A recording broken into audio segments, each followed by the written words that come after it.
મારા લગ્ન જીવનના લગભગ 2 વર્ષ સરખું ચાલેલું. પછીથી મારી દીકરી આવી ને પછી ત્રાસ વધતો ગયો. પણ મારી એક દીકરી હતી એટલે એના ભવિષ્ય માટે અને મારા મા બાપની આબરૂ માટે હું સહન કરતી રહી. અને એક વખત મને ઢોરમાર મારેલો છે, મારા કાનનો પડદો તૂટી ગયો ત્યાં સુધી મારેલું છે.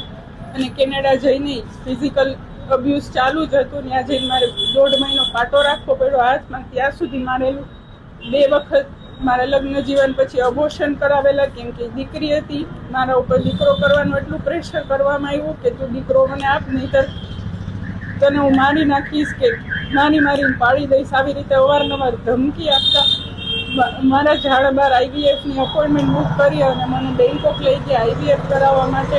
અને ત્યાં IVFની ટ્રીટમેન્ટ ચાલુ હતી એ દરમિયાન મારી આવે ઢોરમાર મારી. અને જો મને દીકરો નહીં મળે તો તારું શું કરવું ને હું ઘરે જઈને જોઈ લઉં છું.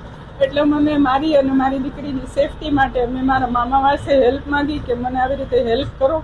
અને મારા મામા મારી મદદે એરપોર્ટ સુધી આવ્યા અને મને એમની ઘરે લઈ ગયા. કોણ તમારી સાથે બીજું કરતું હતું ને કઈ રીતે તમને બીજું ત્રાસ આપતા? મારા પતિ હર્ષદ કડીવાર હંમેશા દીકરો કરવા માટે દબાણ કરતા. પ્લસ તારા મા બાપે તને હાથે પગે ઘરેથી કાઢી છે તો વારે તારે મને સોનાનો ચેન આપો ને મને કરિયાવર આપો, કેનેડા જવાનું હોય તો ટિકિટના પૈસા આપો. આવી બધી વારે માગણીઓ કરતા મારી પાસે. શું તમારી શું માંગ છે? તમે પોલીસ ફરિયાદ કરી છે? હા, મેં પોલીસ મદદ માંગી છે. મેં મારા ડોક્યુમેન્ટ અવારનવાર વિનંતી કરી કે મને પાછા આપો. મેં 2 મહિના રાહ જોઈ, મને મારા ડોક્યુમેન્ટ ન મળ્યા.